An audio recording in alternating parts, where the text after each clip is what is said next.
अस्सलाम वालेकुम, कैसे हैं सब? खैरियत के साथ हैं। ले जी, आज हमने ना तंदूर घर में ही बना लिया। रोज़ का स्यापा ही ख़त्म कर दिया तंदूर का।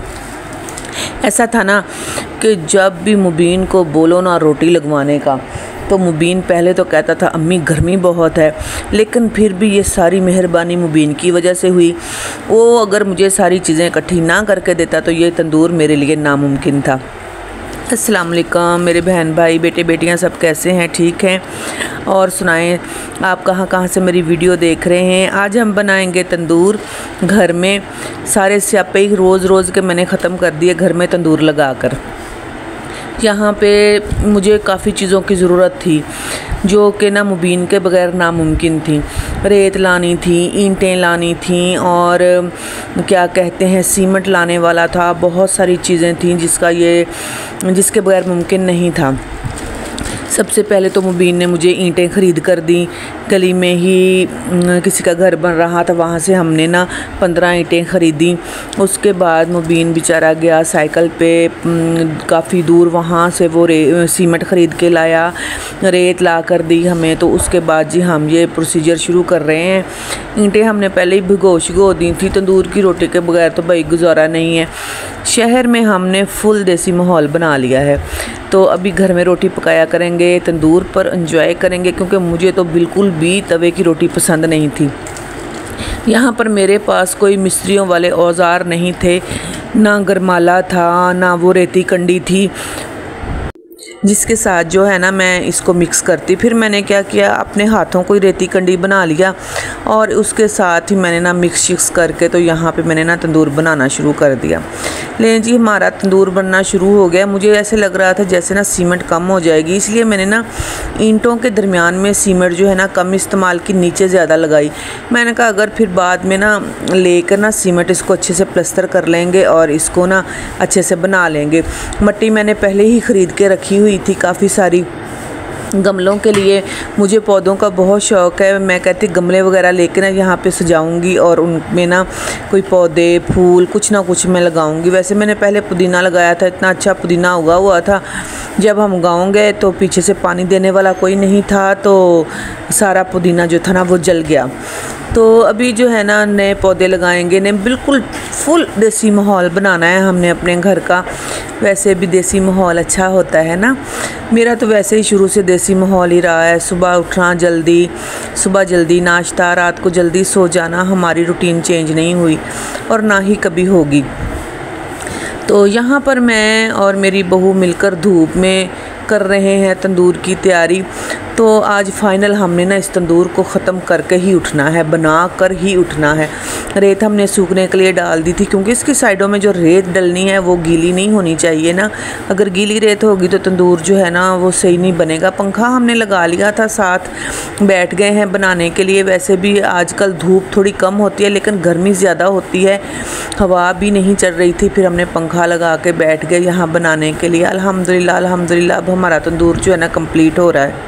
एक दिन तो लगेगा ना इसे सूखने में, क्योंकि सीमेंट है। सीमेंट तो चलो सूख जाती है, 3-4 घंटे में सूख जाती है, लेकिन जो ऊपर मिट्टी के साथ इसको बंद करना है ना, वो सूखने में ज़रा टाइम लगेगा। तो जो मेरी बहनें तंदूर घर में बनाती हैं उनको तो पता है कि तंदूर की रोटी कितनी मज़े की होती है और तंदूर को सूखने में कितना टाइम लगता है, ये तो वो बेहतर जानती हैं ना, मुझे बताने की ज़रूरत नहीं है। यहाँ पर रेत जो थी ना हमने सूखने के लिए डाल दी थी। हमने कहा सूख जाए अच्छे से रेत। फिर भी थोड़ी ना वो गीली थी, लेकिन फिर भी हमने डाल दी। हमने कहा चलें गरमैश है, कौन सा भी हम तंदूर जलाने लगे हैं। तो इस तरह हमने ना सारा तंदूर अपना किया है कंप्लीट। अभी जो अच्छे से इसको ना नीचे दबा कर रेत को ना बिठाना है। उसके बाद उसको ऊपर से लेपा देंगे, जैसे ना मिट्टी का और भूसे का देते हैं। तो इस तरह हमने तंदूर अपना कर लिया है कंप्लीट जी। ये देखें लकड़ी पकड़ ली। अभी लकड़ी के साथ ना अच्छे से इसको दबा दबा कर जहाँ पर रेत कम होगी ना फिर और डाल देंगे। इस तरह हमारा तंदूर बनकर हुआ है कंप्लीट जी। किस किस ने तंदूर की रोटी खानी है जल्दी से कमेंट में लिखें। किस किस को तंदूर की रोटी पसंद है। भाई मुझे तो तंदूर की रोटी बहुत पसंद है। मेरे नासर को इतनी पसंद नहीं है, वो कहता अम्मी सूख जाती हैं, लेकिन मुझे कड़क रोटियाँ बहुत पसंद है। तो कड़क रोटी अपनी खाने का अपना ही मज़ा है। भिंडी का सालन बना हो, इसका करेले का सालन बना हो, मुझे बड़ा अच्छा लगता है तंदूर की रोटी साथ में ना। लें जी, अभी तो थोड़ा सा हमने इस पर डालना है मट्टी को, क्योंकि मट्टी के बगैर ना ऊपर से ना हम मट्टी से लेप नहीं सकेंगे इसे खाली रेत के ऊपर, क्योंकि मट्टी ही मट्टी को जोड़ सकती है। तो इस तरह हमने ना फिर ऊपर थोड़ी थोड़ी बारीक बारीक जो है ना मट्टी डाली है। बारीक बारीक मट्टी डालने के बाद जो है ना हमने फिर इसको ऊपर से लेपा देना है। एक दिन सूखने में लगेगा, फिर जैसे ही इंशाल्लाह हमारा तंदूर कंप्लीट हो जाएगा, फिर आपके साथ अगली वीडियो में दिखाया जाएगा कि हमने कैसे तंदूर जलाया, कैसे इसमें रोटी बनाई।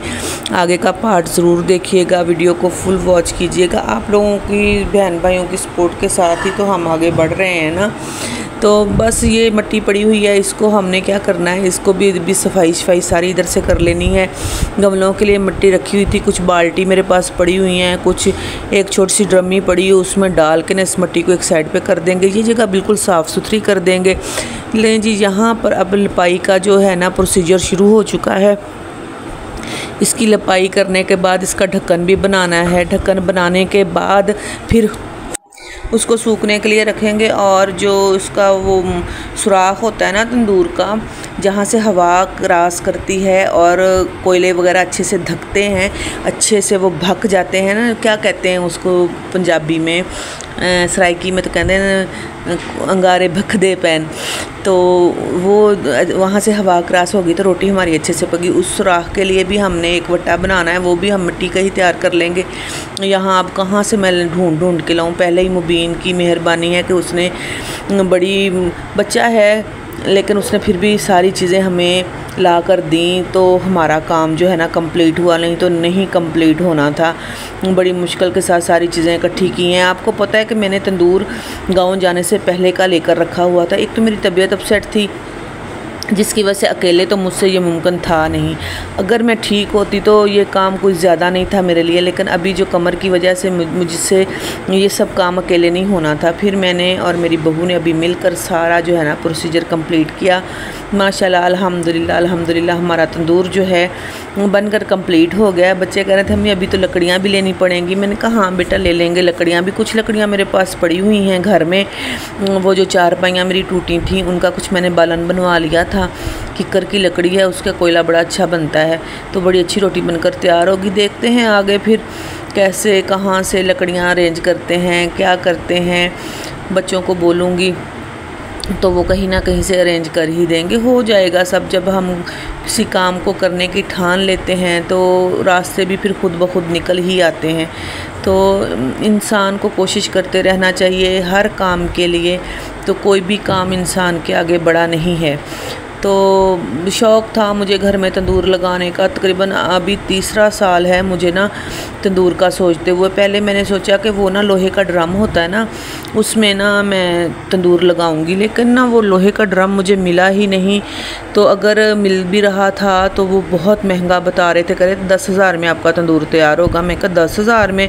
लो 10,000 में तो हम पता नहीं कितने तंदूर बना लें। तो बहरहाल फिर मैंने सोचा कि नहीं ये काम सही नहीं है। कबाड़िए से पता किया, जो पुराने ड्रम उनके पास होते हैं, कौन ला कर दे। और मैं तो गर्मियाँ इतनी है, कबाड़ियों के धक्के खाने से अच्छा है। फिर मैंने क्या, चलें इस ईंटों वाला बना लेते हैं। वो अगर बन जाता ना तंदूर ड्रम वाला, तो वो ऐसे होना था ना कि धूप में जला लो और छाँव में उसको घसीट के रख लो और रोटी बना लो, उसका ये फ़ायदा हो जाना था हमें। लेकिन अभी जो है ये बेचारा एक ही जगह पे पड़ा रहेगा और हमें थोड़ी सी मुश्किल ज़रूर होगी। बहरहाल जो भी है, जो अल्लाह को मंजूर होना होता है वही होना होता है। उसके अल्लाह की इजाज़त के बगैर तो कोई काम मुमकिन नहीं, और जो चीज़ किस्मत नसीब में होती है वही मिलनी होती है, और उससे ज़्यादा ना हम ले सकते हैं ना उससे कम हमको मिल सकता है। लेकिन जी यहाँ पर जो है ना अभी ऊपर से जो इसकी लिपाई है वो कंप्लीट हो चुकी है अल्हम्दुलिल्लाह। और ये देखिए अभी हमने सारी सफाई कर ली है, इस तंदूर को हमने कंप्लीट कर दिया है। तो आप कमेंट में ज़रूर बताइएगा कि आपको हमारा हमारा तंदूर कैसे लगा। इसका ऊपर वाला ढक्कन भी तैयार कर दिया है और ये मिट्टी का जो लोथड़ा सा ऊपर पड़ा हुआ है ये भी हमने दोबा सा ये भी हमने बना लिया है, ताकि जब हमें कोयले ज़्यादा हों तो इसको बंद करके इसकी हवा की कमी को थोड़ा कम कर सकते हैं। लेकिन जी इस वीडियो को यहीं पर हम एंड करते हैं। आप लोग दुआओं में याद रखिएगा और कमेंट में ज़रूर बताइएगा कि आपको मेरा तंदूर कैसे लगा और किस को तंदूर की रोटी पसंद है। प्लीज़ शेयर कीजिएगा, लाइक कीजिएगा, सब्सक्राइब कीजिएगा। दुआओं में याद रखिएगा। अल्लाह हाफिज़।